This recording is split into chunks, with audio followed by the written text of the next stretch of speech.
Hola, buenas tardes a todos. Me presento, mi nombre es Raquel Yoma, soy parte del equipo de Therapify y en lo que se van integrando, les presento a nuestra psicóloga Sandra Mancilla. Ella nos va a hablar el día de hoy sobre autoestima, el arte de amarse a uno mismo. Entonces, pues bienvenidos a todos. Espero que este tema, pues que tanto suena, ¿no? Que nos dicen que nos tenemos que querer a nosotros mismos antes que a los demás y antes que a todo. Entonces, bueno, me parece que va a ser un tema bastante bueno, del que nos vas a poder platicar un poquito más, Sandra. Claro, claro, Raquel, muchísimas gracias y muchísimas gracias por el espacio. Bienvenidos a todos. Yo espero que lo que se vierta aquí sea de utilidad, ¿no? No es una regla, no hay reglas en todo esto, simplemente son estrategias, son sugerencias que bien nos pueden servir a todos, ¿no? Y que eventualmente todos necesitamos como parte de nuestra vida. Y me encanta ahí el título, ¿no, Raquel? Porque así lo dicen, ¿no? El arte de amarse uno mismo. Y cuando hablamos de arte, de amarse uno mismo, pues definitivamente sí hay que rescatar la palabra arte, porque eso es como dar pequeñas pinceladas, ¿no? Una obra de arte no nos sale a la primera, entonces pues hay que ir en todo esto entrenándonos y ensayando, ¿no? Entonces, pues Raquel, me encanta el título y pues adelante tú me dices a qué hora podemos dar inicio. Buenas tardes, noches y sean todos bienvenidos. Perfecto, ya se están aquí integrando, nos están saludando. Buenas tardes a todos. Entonces, bueno, pues vamos a comenzar. Como les platicaba, Sandra es parte de nuestra plantilla de psicólogos en Therapify. Ella es psicoterapeuta cognitivo-conductual. Entonces, bueno, pues vamos a comenzar, Sandra. Platícanos, ¿qué es la autoestima? Claro, claro, sí. Mira, a mí me gusta rescatar algunos autores. Hay muchos autores que hablan sobre autoestima, pero yo rescato en esta ocasión a Silvia Kongost y a Nathaniel Branden. ¿Qué es la autoestima? Si la queremos definir, si queremos encontrar una definición propia de autoestima, pues definitivamente tenemos que ir pues a la etimología, ¿no? Es decir, auto, que significa nosotros, es decir, uno mismo, y estima, que significa el valor o el valor que yo otorgo a algo, y que quiere decir valorarse a uno mismo. Hay algo importante que decir de la autoestima, ¿no? Definitivamente es una construcción subjetiva que no necesariamente tiene que ser estable toda mi vida, ¿sí?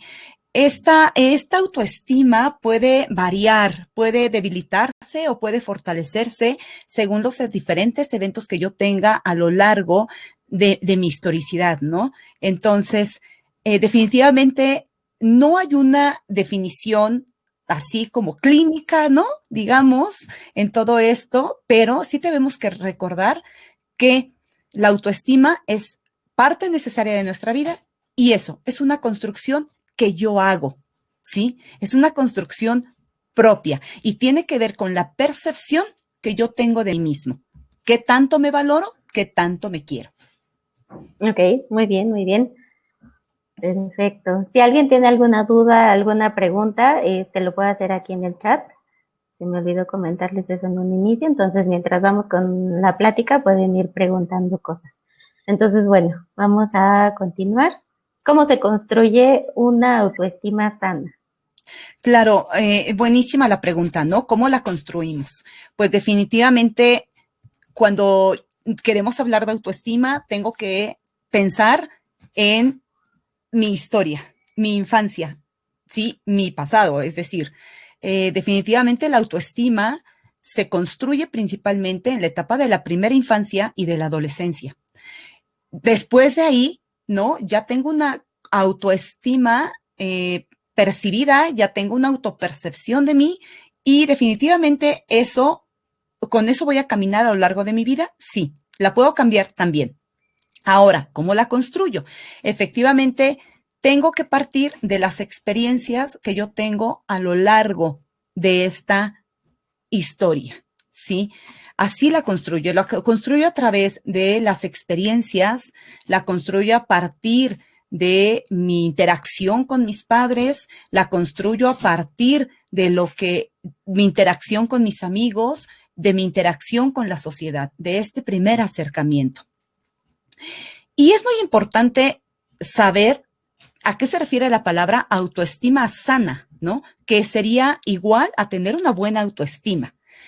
Y cuando yo tengo una buena autoestima o una estima sana de mí misma, tenemos que entender que son aquellas capacidades para seguir adelante con mi vida. Yo tengo esa capacidad para seguir adelante. Tengo la capacidad para alcanzar retos, para superar dificultades, para sentirme importante y valioso, merecedor de las cosas buenas que me pasan, ¿sí?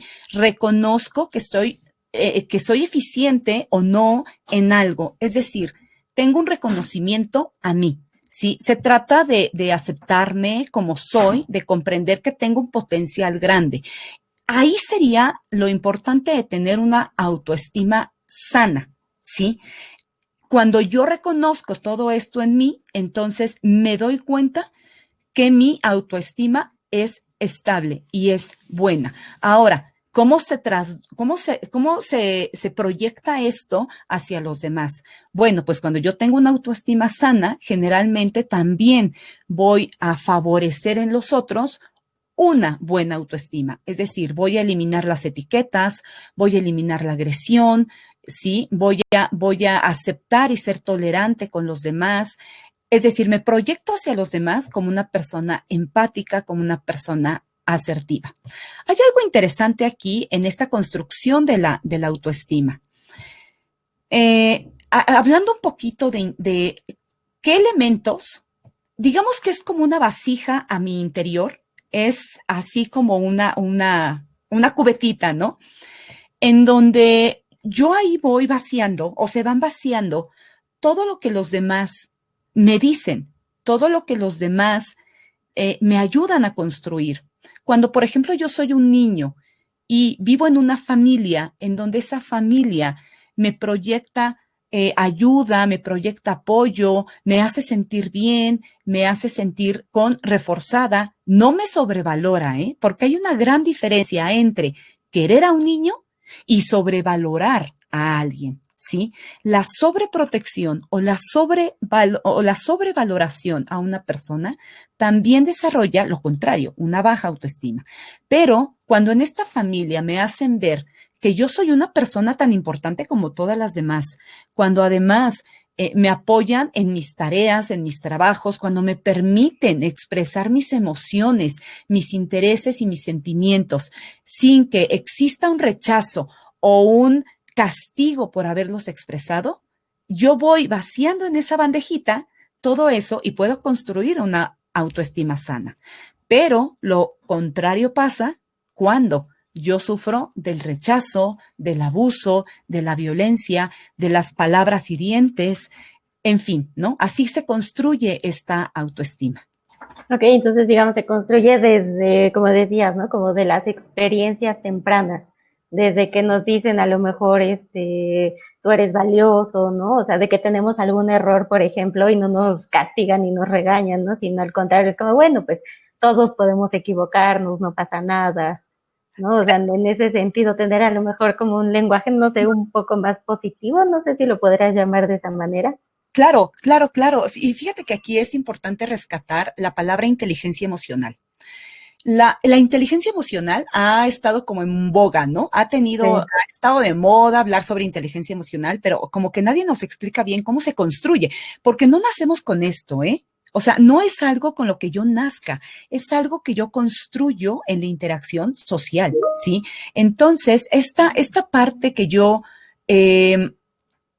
reconozco en mí, ¿sí? Que yo reconozco también en los otros, hace que yo desarrolle o también construya una inteligencia emocional. La inteligencia emocional y la autoestima van a ir como de la mano, ¿eh? ¿Cómo se construye la inteligencia emocional y la autoestima en sí mismos? Y te voy a poner un ejemplo, ¿no? Les voy a poner un ejemplo interesante.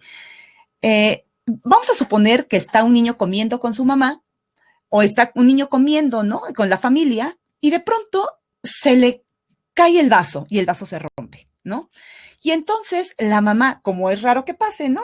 Eso es un poquito irónico, ¿no? La mamá reacciona, le grita, le pega, en fin, ¿no? Finalmente la mamá se levanta, recoge todo y finalmente la comida de la mamá ya se enfrió, ¿no? Y el niño está observando, observa lo que sucede. En este ejemplo, ¿qué aprendizaje hubo? Porque sí hay aprendizaje, ¿eh? Pero vamos a ver cuál. ¿Qué aprendizaje hay? Punto número 1. Los problemas de la vida se resuelven a gritos o a golpes. Punto número 2.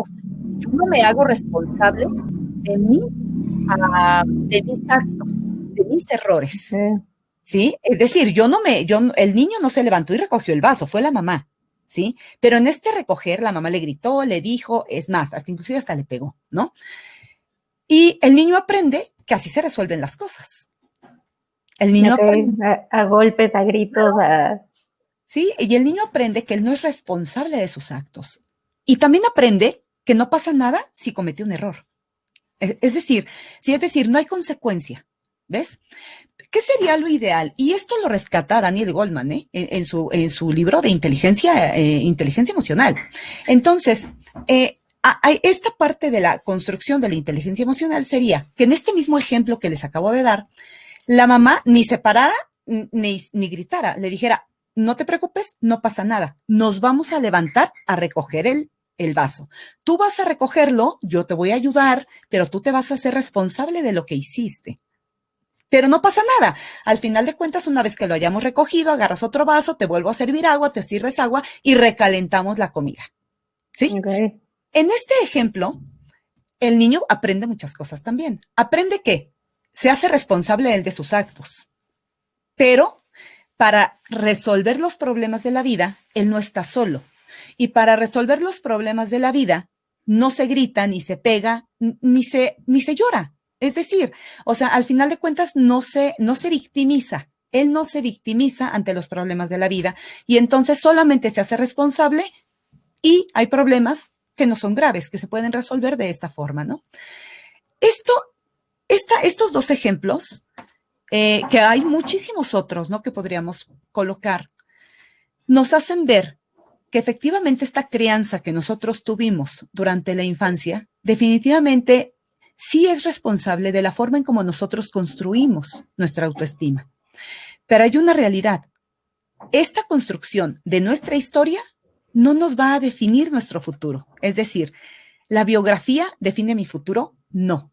Y más adelante les cuento. Ok, perfecto, interesante esto. Aquí nos preguntan, ¿por qué siento que estoy necesitada de amor? Que tiene que ver también con la autoestima. Claro. Y efectivamente, esto es algo muy interesante, ¿no? ¿Dónde puedo ver y dónde se proyecta más, con más frecuencia, una baja autoestima? Una baja autoestima se puede proyectar en esta necesidad de afecto, ¿sí? ¿Y a qué responde la necesidad de afecto? Tal vez a un síndrome del abandono, ¿no? Durante la infancia. Y no es porque mis padres me hayan dejado, no, o sea, no responde a que mis padres me hayan dejado abandonado en la calle y de pronto no. Pero el abandono afectivo de los padres sí impacta obviamente en nuestra vida. No quiere decir que los padres sean culpables de absolutamente todo. Simplemente son seres humanos. Simplemente son seres humanos que igual que nosotros cometieron errores. Eventualmente uno debe de perdonar a sus padres por esto, ¿sí? Por haber solo estado en circunstancias en donde pues los obligaron a lo mejor a no brindarme tiempo, a gritarme, a lo mejor quizá a golpearme, ¿no? Entonces uno debe de aprender a perdonar estas circunstancias. ¿Sí? Porque yo debo de ver a los humanos como tal. Mi padre y mi madre son seres humanos, al igual que lo fue el maestro que me gritó, ¿sí? El jefe que yo creo que me odia tal vez, ¿no? Cuando yo tengo esta carencia de afecto durante la infancia, generalmente la voy a ir arrastrando a lo largo de mi vida y generalmente voy a repetir patrones. ¿Qué significa repetir patrones? Repetir patrones significa que muy frecuentemente yo veo a mi pareja y digo, ¿cómo se parece a mi padre? ¿Sí? Es decir, no he roto esa liga, esa línea que me está uniendo y no he superado los traumas de mi infancia. De ahí la necesidad de tener ayuda profesional, pues para manejar todas estas circunstancias de vida, de mi historia. ¿Por qué otra cosa puedo sentir que no estoy llamada? Por miedo al abandono, ya les comenté, y por miedo, sí, a la carencia de afecto. Y obviamente el miedo a la carencia de afecto responde a una desvalorización de mí misma, ¿sí? Es cuando yo me quedo o cuando finalmente siento que me tengo que cortar las venas o me quiero suicidar, por ejemplo, cuando mi pareja me deja, ¿no? Cuando mi pareja termina, cuando termina una relación o la otra, o simplemente este miedo al abandono, este miedo a la carencia, a no ser amada, me obliga a quedarme con una persona tóxica durante muchos años de mi vida, ¿sí? Ok. Y que a veces no lo podemos dejar, ¿no? Claro. Dicen, es que quiero y sé que no me hace bien, pero ahí sigo. Claro, es que el famoso dicho de aunque me pegues, ¿no? El que te pega te ama. Eso es una completa falsedad, ¿no? El que te pega jamás te va a amar, ¿sí? Claro. Así es. Aquí nos pregunta Daniel, ¿cómo puedo saber si mi autoestima es buena o mala? Bueno, pues aquí tenemos la siguiente diapositiva, justamente, ¿cómo saber si tengo alta o baja autoestima? ¿Cómo saberlo? Muy interesante. Sí tengo que, definitivamente, como les dije al inicio, la idea aquí no es que la autoestima esté estable toda mi vida, ¿no? Así como que, ay, no pasa nada. Si esto pudiera ser posible, bueno, todos seríamos felices, ¿no? La realidad es que no. Y aquí acabo de mencionar la palabra felicidad porque muchas veces todos decimos, es que yo quiero buscar a alguien que me haga feliz. Cuando en realidad la felicidad está en ti, porque la felicidad no se busca, la felicidad se decide. Es una decisión personal. Tú decides en qué momento ser feliz y en qué momento dejar de ser feliz. Ahora, ¿cómo identifico mi alta o baja autoestima?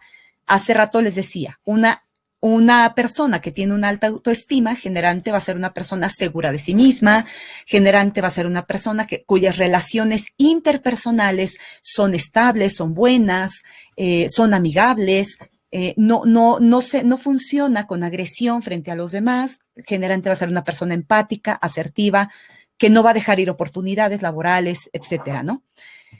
¿Cómo identifico que tengo una baja autoestima? Aquí sería interesante ver si yo les hago algunas preguntas y ustedes contestan que sí o no, vamos a verlo, ¿no? Por ejemplo, ¿qué tanto trabajo te cuesta sonreír cuando alguien te dice algo lindo, ¿no? Oye, qué bien te ves hoy. ¿Sonríes o lo tomas como, no? Así como que de pronto lo ves raro y dices, quién sabe qué querrá este amigo, ¿no? No sé, algo ha de traer entre manos. ¿Sí me explico? Es como desvalorizarme. Sí, cuando alguien te dice, oye, qué bien te ves hoy. No, bueno, es que no es cierto, imagínate, me desvelé estudiando. Entonces, niego todo esto, ¿ves? O sea, niego todo esto como si no me lo mereciera. Ojo, otra pregunta, ¿cómo reaccionas cuando te dicen algo feo o malo? Que es la otra, ¿no? Oye, cuando ya sabes, llegas al trabajo, a la oficina y alguien te dice, oye, ¿estás enferma?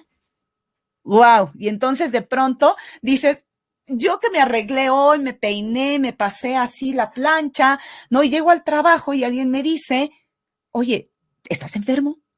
¿Sí? Wow, ¿cómo reacciono? Hay dos opciones, ¿no? ¿Cómo me siento? Definitivamente esto puede acabar con mi bienestar emocional ese día. O simplemente lo dejo pasar y digo, pues no, me siento perfecto. ¿Sí? Ojo, la primera respuesta atendería a una baja autoestima. ¿Sí? ¿Cómo respondo? ¿Cómo reacciono ante esas cosas? Eh, Otra pregunta sería, ¿te has quedado con alguien por miedo a estar solo? ¿Solo por ese motivo? ¿Has estado con alguien por miedo a estar solo? ¿Tienes miedo de enfrentar a tus padres? Que generalmente los padres, es duro decirlo, pero los padres a veces son personas tóxicas en nuestras vidas, ¿no? Y tienes miedo de dejarlos o de cambiarte de casa, de mudarte de casa solo por el hecho de estar solo o solo por el hecho de herirlos, ¿no? O de hablar con ellos. Sería interesante analizarlo. Ahora, hay varios tests que nos pueden ayudar para saber si mi autoestima es baja o es buena, ¿no? Y entre las preguntas que estos test nos pueden hacer es, Si tú buscas siempre el reconocimiento de los demás, seguramente tienes una baja autoestima. ¿Y qué es buscar el reconocimiento de los demás, no? Es cuando tengo que tomar una decisión y entonces voy con mi amigo, mi amiga, mi hermano, mi hermana, mi papá, mi mamá, y entonces, de acuerdo a lo que ellos opinen, yo tomo mi decisión. Si ellos están de acuerdo con mi decisión, vale, yo la tomo. Pero si ellos creen que esto no está bien, que no me va bien, pues entonces digo, no, no me va bien, aunque yo creo que sí me puede ir bien, ¿sí? Entonces, aquí es parte de la seguridad o la inseguridad con la que yo me muevo en mis diferentes esferas de la vida, ¿sí? La esfera laboral, la esfera social, la esfera familiar, la esfera de pareja, ¿sí? Entonces, cuando yo no me valoro a mí mismo, generalmente voy a buscar el reconocimiento de los demás para absolutamente todo, ¿sí? Okay. Otra cosa interesante es, ¿qué tanto dudas de tu opinión? Y aquí no es esta parte de, mi opinión, no es volverse soberbio con la opinión, es volverse simplemente seguro de lo que yo pienso, seguro de lo que yo quiero, seguro de lo que yo deseo y seguro de lo que yo creo. Porque, ojo, vivimos en una sociedad que nos dice, tú tienes que ser delgado, ir al gym, ¿no? Y crear este cuerpo, ¿no? Y entonces en la esfera física, si no estoy así, me voy a sentir inseguro, porque la sociedad dice que así tengo que ser.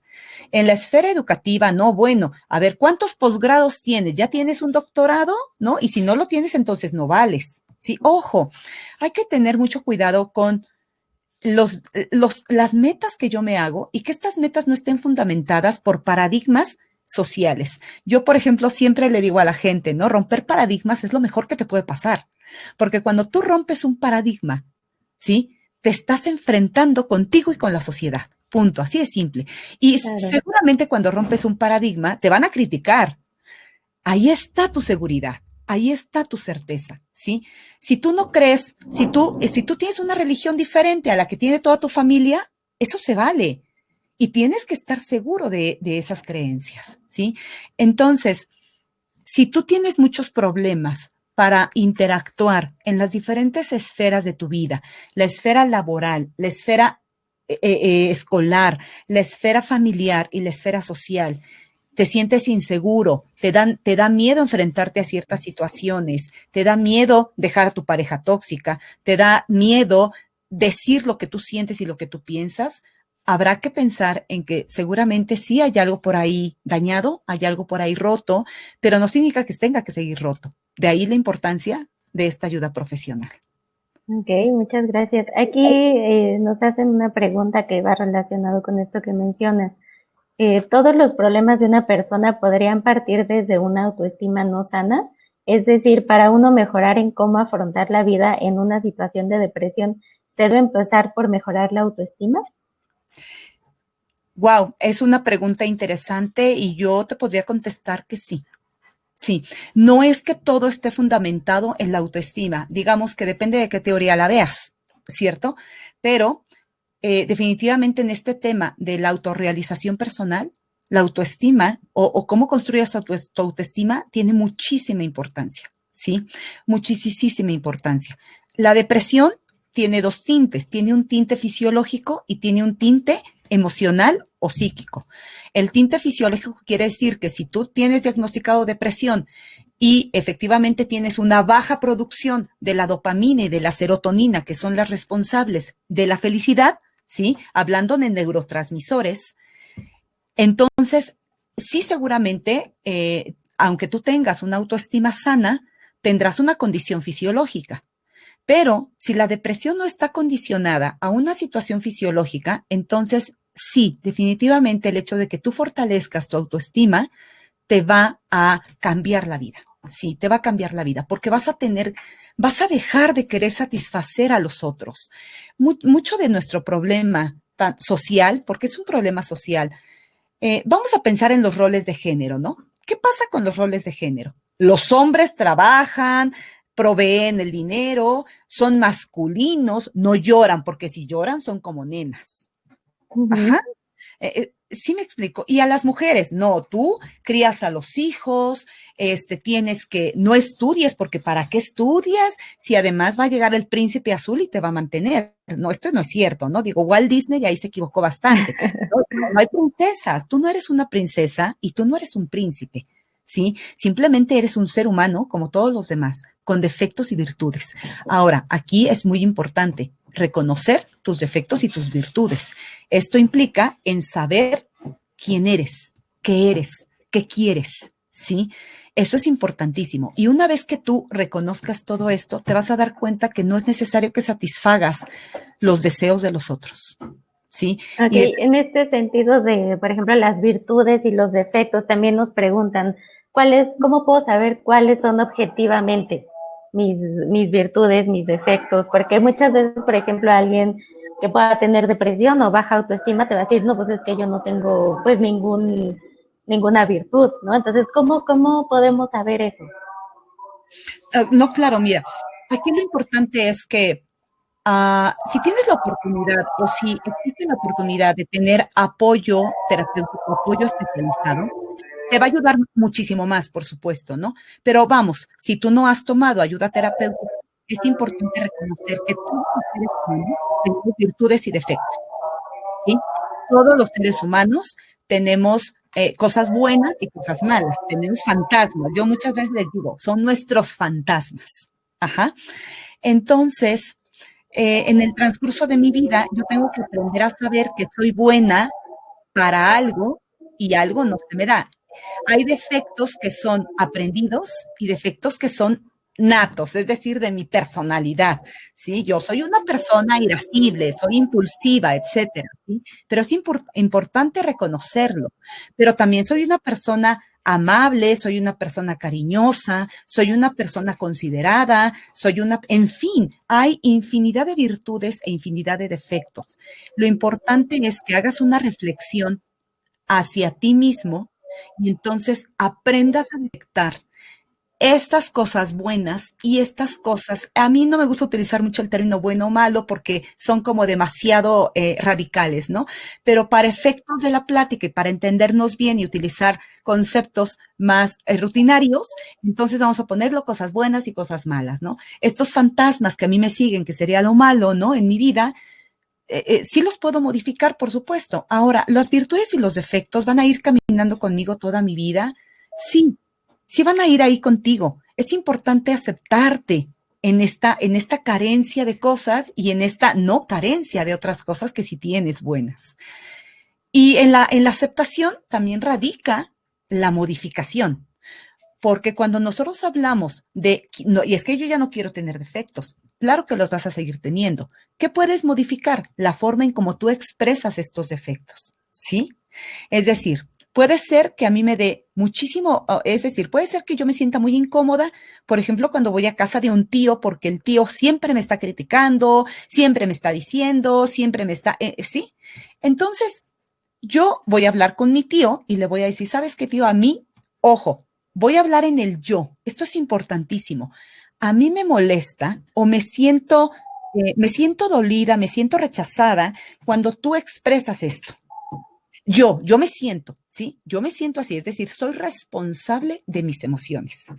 Y entonces le voy a decir, por ende en consecuencia de ello, voy a intentar visitarte menos, ¿sí? Pero hazlo, porque si tú solamente, esto es como una amenaza, ¿no? Que nunca cumplimos. Es como la pareja que le dice la esposa que le dice al marido, a la siguiente te dejo y nunca lo dejas, ¿sí? Es decir, Sí. pasa y pasan los años y nunca lo dejaste. Entonces ya pierde sentido lo que decimos. Obviamente yo no tengo por qué, eh, yo no tengo por qué tolerar los defectos de los otros que esos otros no han sido capaces de trabajar. Ok, interesante. ¿Sí? Claro.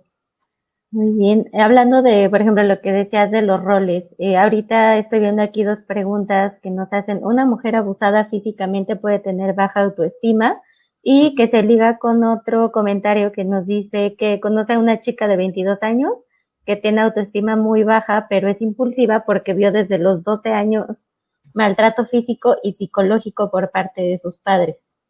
Entonces, ¿cómo se relaciona la violencia, el abuso físico con la autoestima? Muchísimo.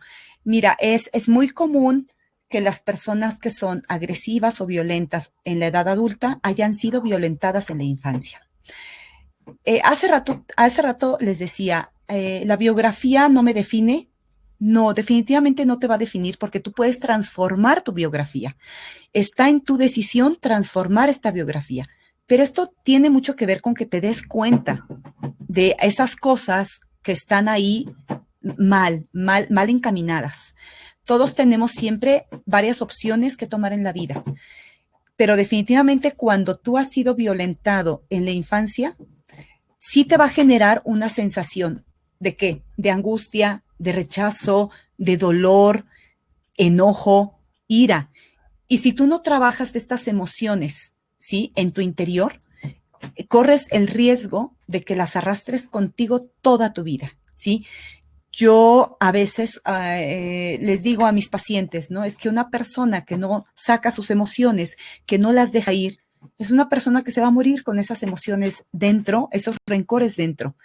Y hay una relación muy estrecha, evidentemente, entre también las enfermedades y los rencores, ¿eh? Y las emociones negativas que hay en mí. Entonces, hay que trabajar en nuestras emociones, sí. Todos tenemos emociones, eh, emociones positivas y negativas. Todos, todos.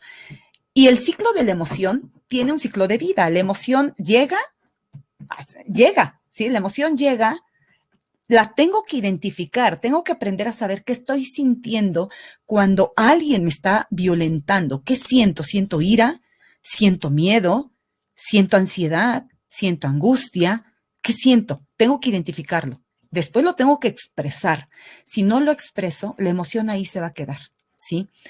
Y sí es verdad que si una persona violentada no es trabajada a nivel terapéutico, es muy probable que ejerza la violencia en esto que se llama escalera de la violencia. Todos somos violentos, todos. No hay una persona en el mundo que no lo sea. Y me van a decir, ay, no, yo nunca le he pegado a nadie. Les voy a preguntar algo. ¿Han celado a alguien?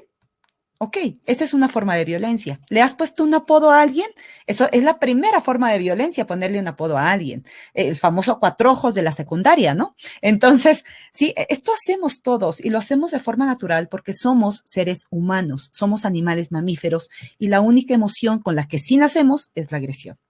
Entonces, de ahí nosotros vamos adquiriendo conceptos, esquemas de comportamiento, una moral que me construyen y la construyo a partir, insisto, de esa interacción con mi núcleo familiar.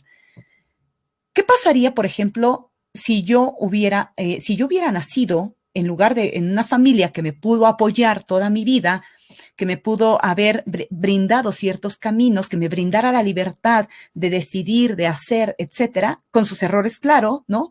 Pero, ¿qué hubiera pasado si en lugar de ello hubiera yo crecido en un ambiente en donde hubiera existido represión, violencia, abuso de cualquier tipo, abuso sexual, físico, abuso económico, de cualquier tipo?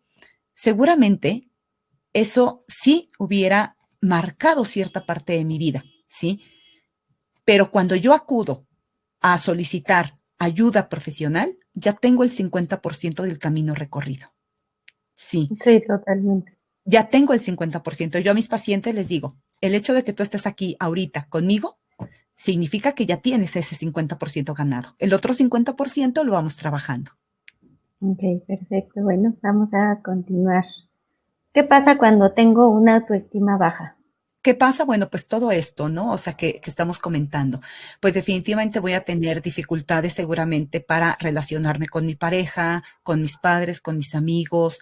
Voy a pensar que el jefe en el trabajo me odia, que simplemente no valoro. Si me ofrecen una promoción en el trabajo, seguramente voy a dudar tanto de mis capacidades que no voy a aceptar esta promoción, ¿sí? Y se la voy a dar a alguien más. Me va a ocasionar un terror terrible, enfrentarme al mundo, ¿no? Enfrentarme al mundo. Pero lo mismo pasa cuando yo tengo una autoestima sobrevalorada, ¿sí? Cuando yo tengo una estima sobrevalorada, una autoestima sobrevalorada, seguramente voy a navegar con esta bandera de soy la mejor. Y esto no es cierto. Yo tengo que entender que no soy la mejor, pero simplemente soy yo, ¿sí? Es decir, ¿puede haber alguien mejor? Por supuesto. ¿Puede haber alguien peor? Sí, claro, por supuesto. Así transita la vida, ¿no? Así transitamos todos, ¿sí? Generalmente, el vínculo afectivo que yo hago, ¿sí? Con mi pasado, ¿sí? Pues me va a generar en mi presente un poder significativo para tomar decisiones. Y tomar decisión es importantísimo. Pero cuando yo tengo una autoestima baja, generalmente se me va a dificultar tomar la decisión. Definitivamente tengo que enfrentar mis miedos. Sí, una autoestima baja me va a otorgar miedo, me va a generar miedo para hacer muchas cosas, muchas cosas.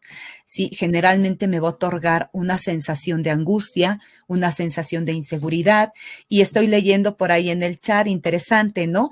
Apegos. Sí. Los apegos. Los apegos son importantísimos en mi vida, pero es importantísimo no tenerlos. No es importante tenerlos, es importante no tenerlos, es importante dejarlos ir. Además que dice, el apego es una condición inherente a mí, ¿no? Como no se puede ir porque aquí la tengo. No, y es cierto, el apego es, no, todos somos apegados a algo, ¿no? Si yo les doy este webinar o esta plática, esta masterclass, no quiere decir que yo no tenga apegos, ¿no? Si ustedes vienen y revisan a lo mejor la cajita donde guardo las cosas que yo valoro de la gente que me las regala, pues seguramente ahí van a estar, ¿no? Es un apego a esas cosas, es un apego a la cosa y a la persona, al símbolo. Pero yo me puedo desapegar de muchas cosas, me puedo desapegar de la opinión de los demás. Me puedo desapegar del paradigma social que me dice que yo tengo que tener una casa, un buen carro, tengo que tener 10 doctorados, me tengo que ir al extranjero y ser exitoso, ¿sí? Y eso va a terminar mi éxito. De eso sí me puedo desapegar, de eso sí puedo hacerlo. Entonces es interesante ver cómo funcionamos cuando nosotros tenemos una autoestima débil o poco fortalecida, que sería baja. Okay. Y pues bueno, efectivamente recapitulamos, ¿no? La ayuda profesional. Vamos, sería poco prudente, ¿no? Y es poco coherente que yo les dijera, no, busquen ayuda profesional. No, no es cierto, no lo digo por ser psicóloga nada más.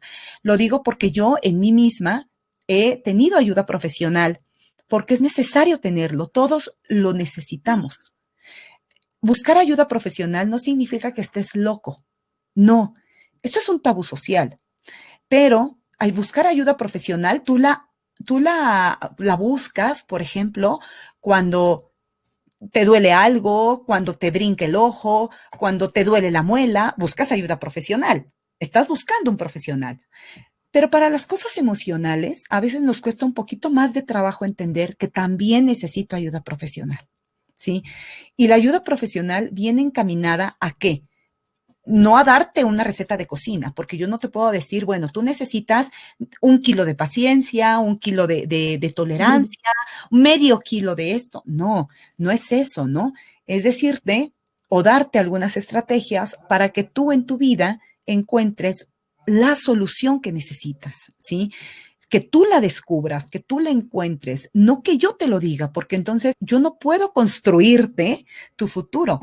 El futuro lo construyes tú y tú decides en qué momento dejar de sufrir y en qué momento seguir atrapado en esos pensamientos negativos de ti mismo. Ok, muy bien.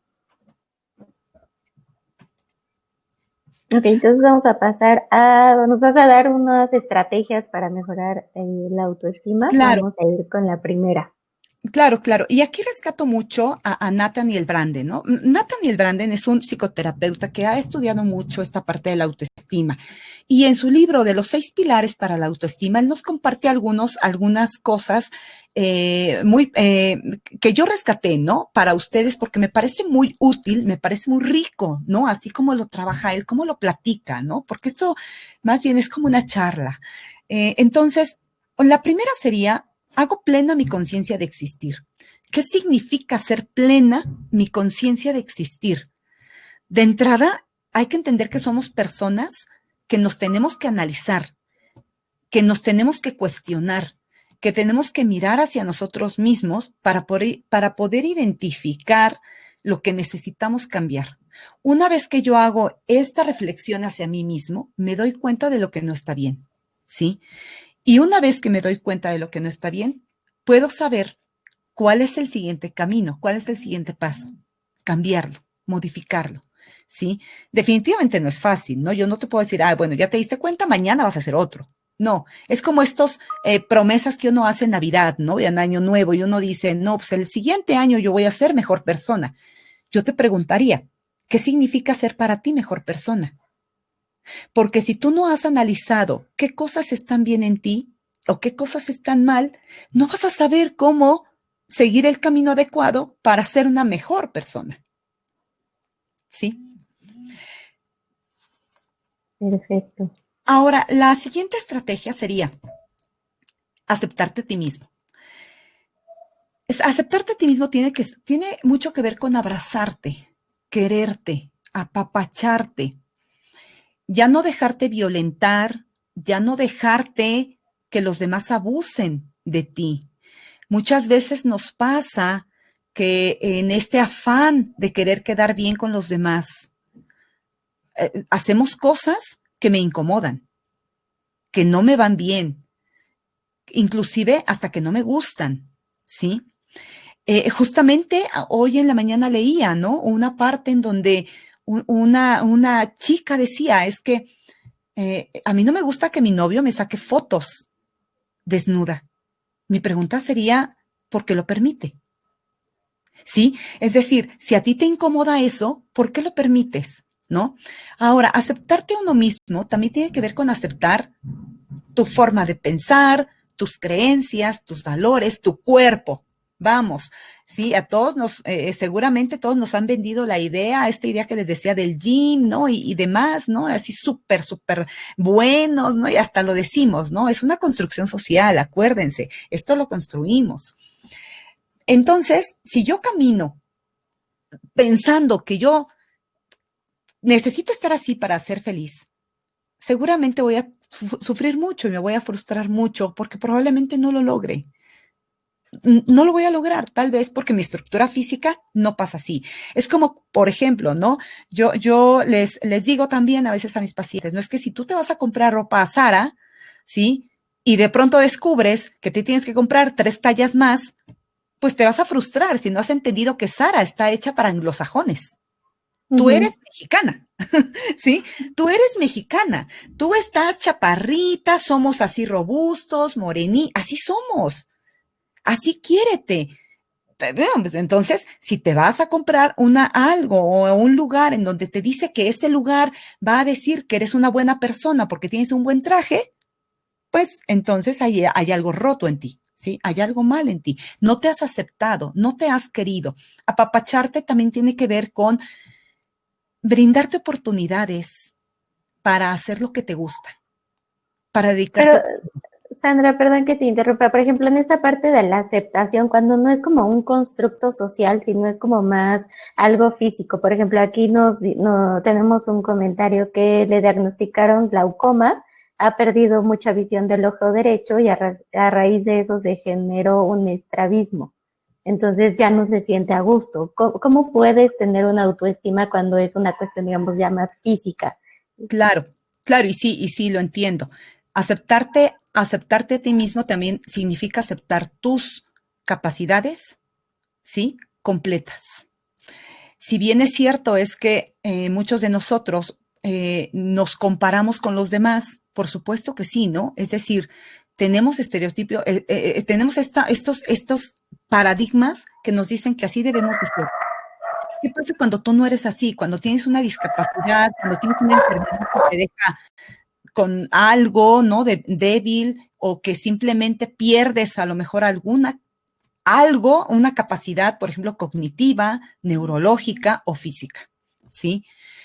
¿Qué pasa? Pues efectivamente tienes que trabajar en la aceptación primero de la condición, ¿sí? No rechazar la condición, aprender a vivir con la enfermedad. Y aprender a vivir con la enfermedad implica saber que la enfermedad no te determina, te determinan otras cosas, ¿sí? Si alguien en tu familia ya no te acepta porque ahora tienes una condición distinta de salud, pues entonces tendrás que aceptar que esa persona en realidad no te amaba, ¿sí? Claro. Entonces, ¿duele? Sí. ¿Es un proceso doloroso? Sí, porque tiene que ver también con dejar ir. Dejar ir es un acto de amor. Dejar ir es un acto de amor a los demás y a nosotros mismos, ¿sí? Yo dejo ir a la persona que me hace daño. Yo dejo ir a la persona tóxica en mi vida. Yo dejo ir a aquellos pensamientos negativos que me dicen que yo no puedo. Y ojo, cuando te descubras pensando que tu glaucoma es un inhibidor para que tú hagas algo, cambia tu pensamiento, inmediatamente cámbialo, cambia tu perspectiva y di, no, no es cierto. Yo puedo hacer muchas cosas pese a ello, ¿sí? Y vamos, hay muchos ejemplos de vida que pueden darte así como esta luz verde. Ahora, en una situación de enfermedad se tiene que trabajar un duelo, porque perdimos algo, perdimos la salud, perdimos parte de nuestra integridad y tienes que trabajar sobre el duelo. Y el duelo, en sus 5 fases del duelo principales, pues la última es la aceptación. Ok, Entonces, entonces antes, trabajar toda claro, la parte de duelo, claro, es una pérdida. es una pérdida de algo. Y esta pérdida implica pasar por diferentes fases en donde seguramente muchas cosas, muchas emociones van a salir a la luz y las tienes que vivir. La emoción se vive. Para dejarla ir, tengo que vivirla, ¿sí? Tengo que vivirla, manejarla, sentirla, tolerarla y al final dejarla ir, para que entonces ocurra un proceso de aceptación. Ok, muchas gracias.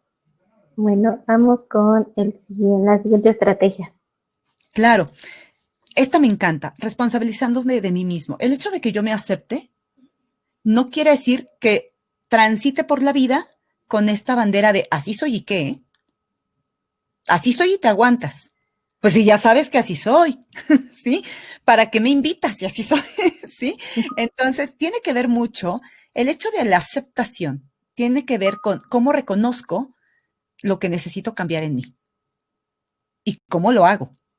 Eso me va a implicar una responsabilidad individual de mis actos, de mis pensamientos y de lo que, cómo me manejo ante los demás. Ok, vamos con la siguiente. Claro. Ahora, esta parte, me autoafirmo, me empodero y me siento seguro, ¿sí? Digamos que todas estas estrategias, si ustedes notan, van como van en una escalera, ¿no? Digamos que es una escalera en donde va subiendo el primer escalón, el segundo, y ahorita ya llegamos, ¿no? Al cuarto escalón. Y solo son 5, ¿no? En ese cuarto escalón, tú autoafirmas. Autoafirmarte significa tener la capacidad de expresar lo que deseo, lo que quiero y lo que pienso. Tener la capacidad de expresarlo, claro, en el marco del respeto a los demás, ¿sí? En el marco del respeto a mí mismo.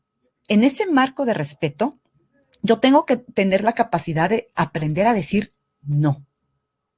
Si alguien te dice, oye, es que yo quiero que vayamos, no, no quiero.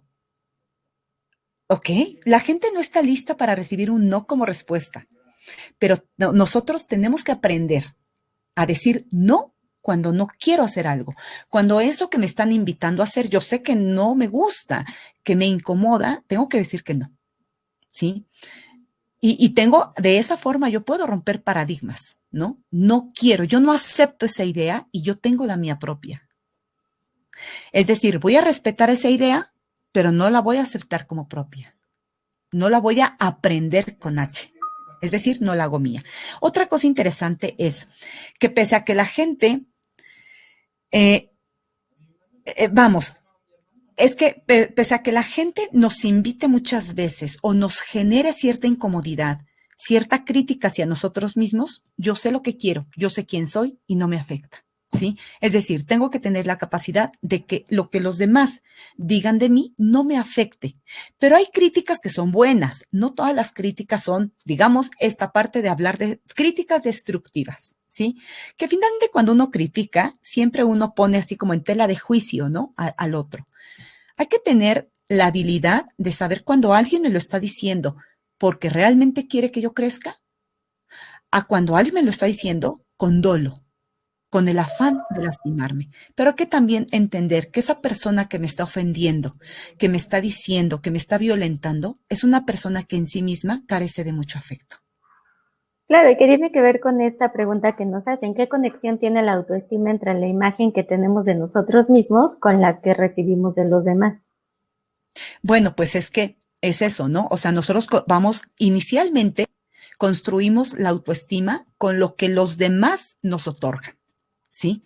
Y yo construyo esta autopercepción de lo que los demás me dan, porque yo no nazco en un lugar vacío, ¿sí? No, yo nazco en una familia que tiene valores, que tiene tradiciones, que tiene rutinas, que tiene una forma de pensar, un esquema de comportamiento, y entonces evidentemente todo eso yo lo aprendo con H, ¿no? Es decir, lo hago mío, lo absorbo. Y obviamente construyo mi pensamiento con base en eso que me es otorgado. Pero a lo largo de mi vida, gracias evidentemente pues a que alguien me lo hace ver, ¿no? A través de un proceso terapéutico, pues yo puedo darme cuenta que varias de esas creencias que yo tengo no son funcionales para mi vida y que me han ocasionado ciertas dificultades para construir mi propia felicidad. Es entonces cuando yo puedo empoderarme, yo puedo autoaceptarme y entonces puedo modificar la autopercepción y por ende se modifica mi autoestima. Y una vez que yo modifico mi autoestima o la percepción que yo tengo de mí, esta autoestima se fortalece, ¿no? Esto no quiere decir que todo el resto de mi vida vaya a estar mi autoestima hacia hasta arriba. No, no, no. Quiere decir que eventualmente voy a tener más estrategias para volverla a fortalecer cuando algún evento de mi vida haga que mi autoestima baje. Hay una palabra muy de moda también que además me encanta, que es la resiliencia, ¿sí? La resiliencia también es algo que se construye y es algo que desarrollamos. La resiliencia tiene que ver con la capacidad de reconstruirme, ojo, reconstruirme a partir de las situaciones adversas de mi vida. Okay. ¿Sí? Sí, nos seguimos. Sí, nos seguimos con la última estrategia. Y la última estrategia sería tener un propósito en tu vida, autorrealizarte. Definitivamente cuando yo he aceptado mis intereses, mis gustos, mis emociones, cuando me he aceptado a mí misma en este mundo en el que vivo, ¿no? Porque el mundo yo no lo voy a poder cambiar. Es decir, yo no puedo esperar a que el mundo cambie, a que mi familia piense diferente, a que mi pareja sea diferente para yo cambiar. Tiene que venir al revés. El cambio tiene que venir de mí hacia afuera, ¿sí? Inicialmente de mí hacia mí mismo y posteriormente de mí hacia afuera. Y seguramente cuando tú cambies la forma en cómo te comportas con los demás, vas a generar un cambio en el cosmos, en el universo, ¿no? Vamos, en todo lo que te rodea, ¿sí? Esto es algo interesante porque yo tengo que generar eso primero hacia mí. Cuando yo ya lo generé, tengo que ponerme metas y propósitos en la vida, ¿sí? El ser humano es un ser humano que está diseñado para transitar en la vida, para vivir la vida, porque finalmente vamos a morirnos. La pregunta sería, ¿cómo te quieres morir? ¿No? La muerte es parte de la vida. ¿Cómo te quieres morir? ¿Te quieres morir realizado, autorrealizado? ¿O decides que cuando vas a tener 60 años te vas a ver al espejo y entonces vas a decir, si hubiera yo hecho, si hubiera yo logrado, si hubiera yo, entonces ya se fue el tiempo, ya no es momento de ello, ¿no? Quizá. Dicen que por ahí nunca es tarde, ¿no? Por supuesto que nunca es tarde, pero si tú te estás dando cuenta ahorita, ¿no? A tus 30, 20, 18, 50, 60 años, que algo no está bien, muévete, muévete para que entonces algo cambie. Tener un propósito en la vida es indispensable. Saber qué quiero hacer, saber qué quiero, hacia dónde me dirijo, tener metas a corto, mediano y largo plazo es indispensable. para después es decir, para después evaluarme a mí misma y saber si lo que estoy haciendo, si las acciones que yo estoy tomando me están dirigiendo hacia esa meta o tengo que modificar algo. Ok, nos preguntan, ¿cómo encuentras tu propósito? Nos dicen que sienten que viven la vida como una hoja al viento y que no hay sueños, no hay metas, no hay anhelos. Entonces, Claro, que no saben cómo llegan como a esta autorrealización. claro, claro. Y fíjate que, wow, no fácil de contestar, pero lo voy a tratar de resumir, ¿no? ¿Cómo encuentro un propósito en la vida? Vamos, no sé qué edad tengas, ¿no? Ahorita que me lo preguntas, pero definitivamente a la edad que tú te encuentres ahorita, necesitas hacer un alto para pensar es importante, tomarte un tiempo para revalorarte. Primero, si esto no lo has hecho, entonces probablemente por eso te sientes como flotando en la vida. Hay que tener algo presente en la sociedad en la que ahora vivimos. Nuestra sociedad, por ahí hay algunos autores que dicen, nuestra sociedad es una sociedad esquizofrenizante. Es un término interesante cuando nosotros vivimos con tanta rapidez, cuando todo tiene que ser de inmediato, cuando yo espero, agarro mi teléfono y entonces mi teléfono es mi vida, ¿sí? En mi teléfono, ¿y qué pasa cuando yo solamente me estoy autoafirmando a partir de los likes que pusieron en mi foto? ¿Sí? Evidentemente, cuando tú solo te autoafirmas a partir de lo que ocurre afuera de ti, te va a costar trabajo encontrar un propósito o una meta para tu vida. ¿Qué debes de preguntarte? ¿Qué quiero para mí? Ok, ahora, debe de haber metas reales, por supuesto. No metas, digo, si yo empiezo a nadar hoy y quiero ser como Michael Phelps, seguramente no lo voy a lograr, ¿sí? No, a lo mejor sí, en muchos años, pero no y me voy a frustrar. Tengo que ponerme metas reales. Desde donde estoy ahorita parada, ¿qué quiero a mi futuro? Lo que pasó, lo voy a dejar ir, porque esto es algo interesante. Lo que pasó ya pasó, pero no lo puedo olvidar porque está en mí, está en mi corazón, está en mi mente, es parte de mí. Sin embargo, voy a hacer que ya no me duela. Voy a hacer que ya no me preocupe. Voy a hacer que ya no me ocasione angustia. Y entonces voy a mirar hacia adelante y voy a preguntarme, ¿qué quiero? ¿Qué me gusta hacer? ¿Sí? Si no te sientes a gusto con tu familia, y aquí es algo duro, no te sientes a gusto con tu pareja, pregúntate por qué. Antes de que tomes una decisión, ¿no? De divorcio. No, pregúntate por qué. Hay que analizar por qué. Y si después, al final, decides que lo ideal es dejar ir a esa pareja, déjala ir. Porque Pero tomar definitivamente esa pausa, ¿no? De decir, a ver, alto, algo está pasando aquí, algo, ¿no? Vamos a detenernos, algo me está bien. vamos a ver qué pasa. Y desde ahí, después toma la decisión. ¿Qué voy a hacer ahora? Tu propósito no tiene que ir encaminado a fuerzas a que ahora estás haciendo una maestría, tienes que hacer un doctorado. No. Estos son como metas externas, metas que fluyen, ¿no? Más bien, tu propósito en la vida tiene que ir encaminado a qué clase de persona en qué clase de persona te quieres convertir, ¿sí? A algo más profundo, no a las cosas externas. Ok, perfecto, muy bien. Ok, creo que sí nos alcanza otra pregunta. ¿Cómo no sentirse mal al decir no? Y creo que esto es algo muy importante, ¿no? Creo que también la cultura en la que vivimos es como, ¿cómo le vas a decir que no a la otra persona? ¿No? Es Claro, algo como, bueno, los que vivimos acá en México, ¿no? Es algo muy cultural. claro, no, por supuesto. ¿Qué crees que? Sí, fíjense que sí, es algo importantísimo. No nos enseñan a decir que no, ¿no? Y vamos a ponerlo en el ejemplo de la niña que va a la fiesta y entonces le dicen, saluda a todos tus tíos. Yo ni los conozco, ¿no? O sea, yo no conozco a los tíos, no, y saluda a los de beso. No, ¿por qué? O sea, ¿por qué? No, es que si no eres grosera si no los saludas de beso. Entonces, vas y pones el cachete.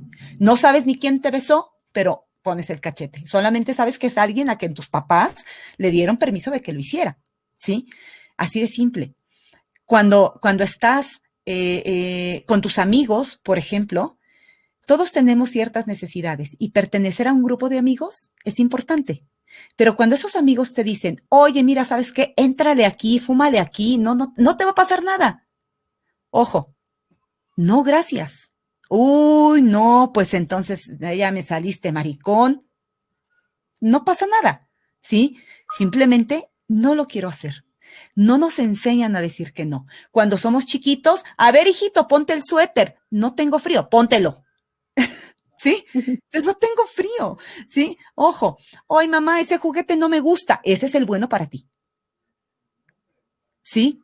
Entonces, por eso no sabemos decir que no. Porque sentimos que el decir no es una agresión al otro. Porque nos han enseñado que cuando digo que no, me van a castigar. Voy a recibir una sanción. ¿Sí? Entonces me da miedo decir no. ¿Cómo no sentirte mal cuando dices que no? Yo te sugiero algo interesante. Pruébalo. Empieza a hacerlo. Y te aseguro que si hoy dices que no a algo que no te gusta, te vas a sentir satisfecho. Probablemente vas a recibir un reproche, pero acuérdate que esa persona que te está dando el reproche es una persona que en sí misma tiene también problemas, tiene sus propios fantasmas. Entonces tú no puedes adjudicarte la responsabilidad de los fantasmas del otro, porque simplemente esa persona ni siquiera a lo mejor se ha dado cuenta de sus propios fantasmas, ¿no? Pero tú tienes que tener la capacidad de decir, no, no quiero. Vamos a la fiesta. No, no quiero. Ay, que ya ves, no importa, no quiero, simplemente, ¿sí?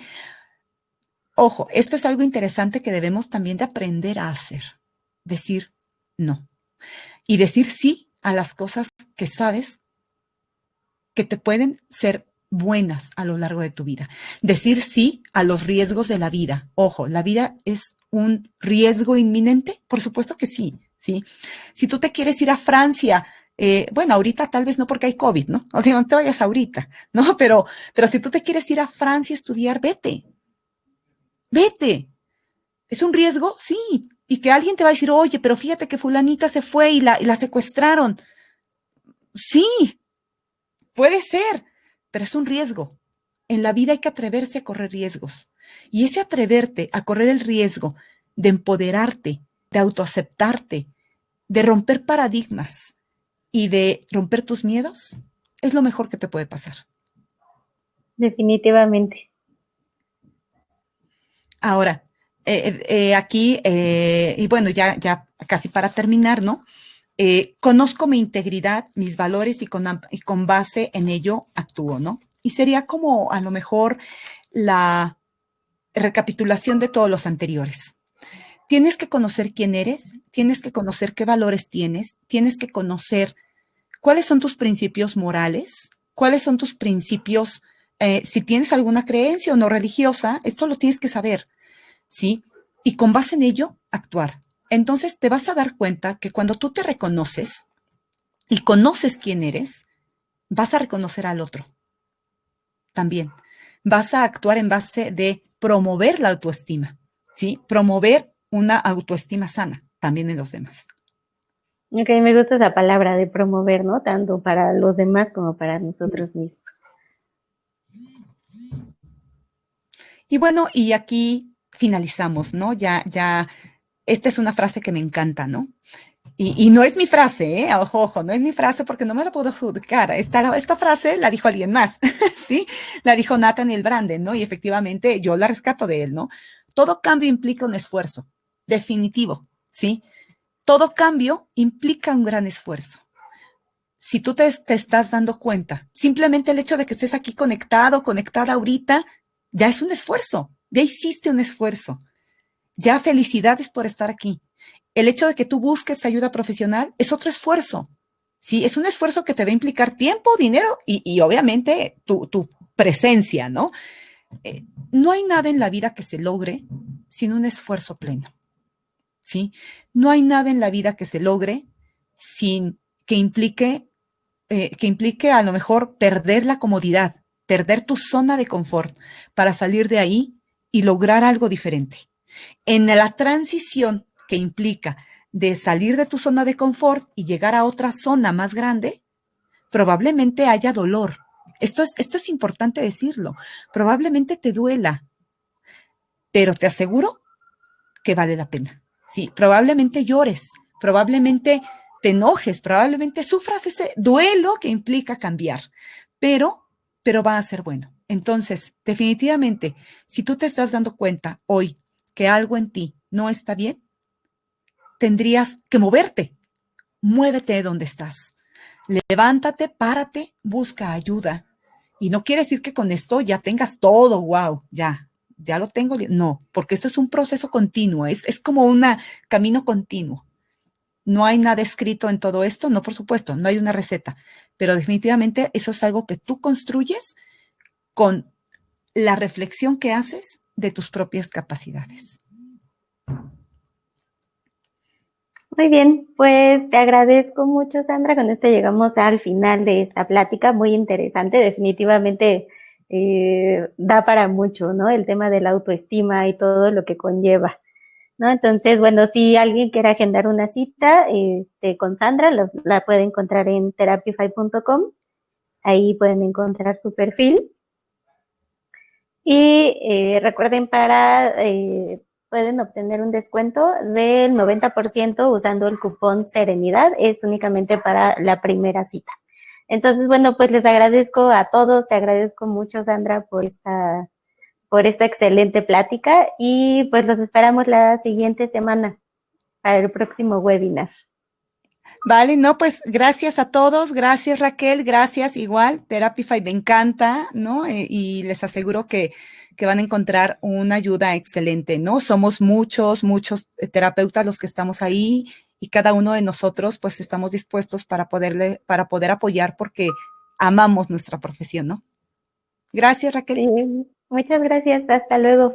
Bye. Nos vemos, bye a todos. Gracias.